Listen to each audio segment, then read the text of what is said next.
guys, we're from a different location today. Well, not a different location, we're just in a different room. But I thought I would do a sit down with you guys, and we're going to make bread today. More specifically, we're going to make easy bread rolls. So let's go ahead and get started. Actually, there is a recipe on the back of if you get the King Arthur bread flour, there's a recipe for Tuscan style bread that includes no oil or anything.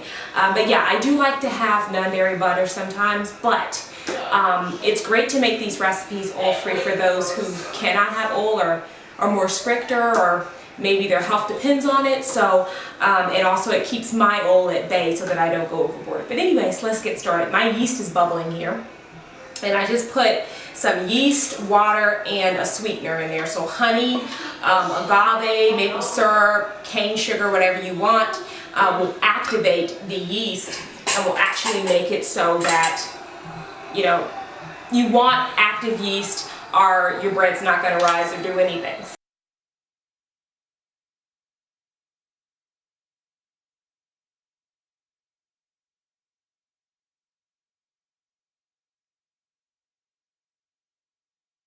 So, okay, now we're going to need 2 cups of flour.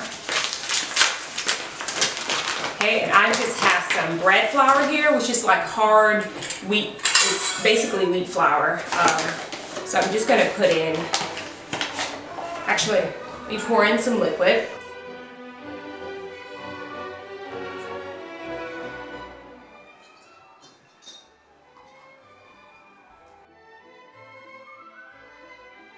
Okay, I'm going in with 1 more cup of flour, and you just kind of add,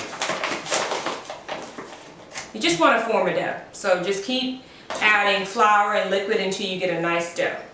So if it seems too dry, add a little bit of milk. If it seems too wet, add more flour. But about 2 cups of flour and about 3/4 cups of, I've got a mix of water and milk. So when you're doing rolls, you do a mix of water and milk, but if you're just doing bread, you can just use water. Okay, there's my dough. It's all ready. So what I'm going to actually do, it needs a bit of salt in here, just a pinch of salt. I put sweetener in the yeast, so I didn't put any in the actual bread, but you can actually put sweetener, put some honey or agave or maple syrup in the dough as well if you want the rolls to be a little sweeter. So what I'm going to do with this dough is I've got me a pan. I'm going to show it to you, and then I'm just going to line the pan with these rolls. This is fast-acting yeast. So I'm going to line the pan with my dough, and then I'm going to let it set and rise for about 30 minutes, and then I'm going to pop it in the oven.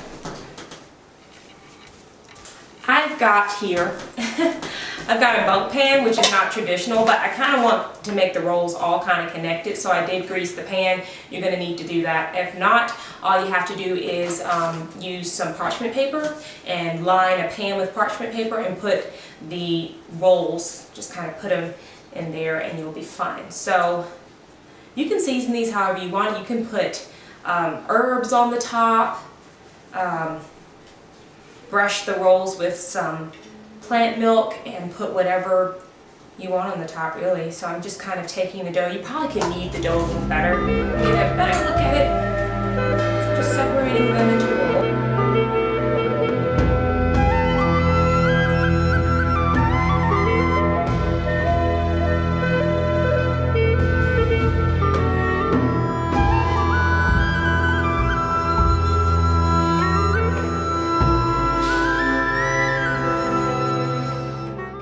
Sprinkle over some oregano, whatever, and just make these kind of, put some herbs on it, and there are our rolls. So I'm going to go wrap this up, let it set for 30 minutes, and then I'm going to pop it in the oven, and I'll show you how it looks. That was quick and easy, wasn't it?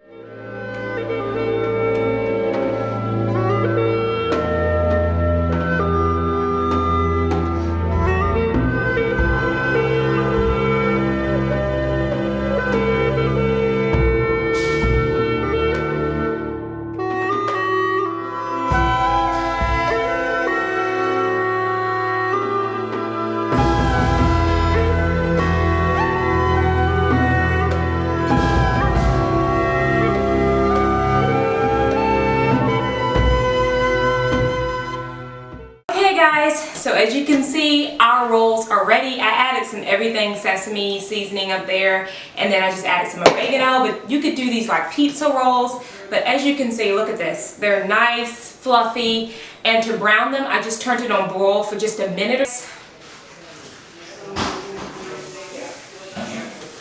Make these rolls. We can make them with Italian seasonings, dip them in marinara sauce. You could make them with some honey or maple syrup. Just make regular rolls. These are so good. And if you're okay with using a little bit of oil, you can just brush some coconut oil on top or some dairy-free butter. But these are super fluffy. Okay guys, I will see you next time. Thank you so much for watching me. My different space, and I will see you again. Subscribe if you'd like to. Bye bye.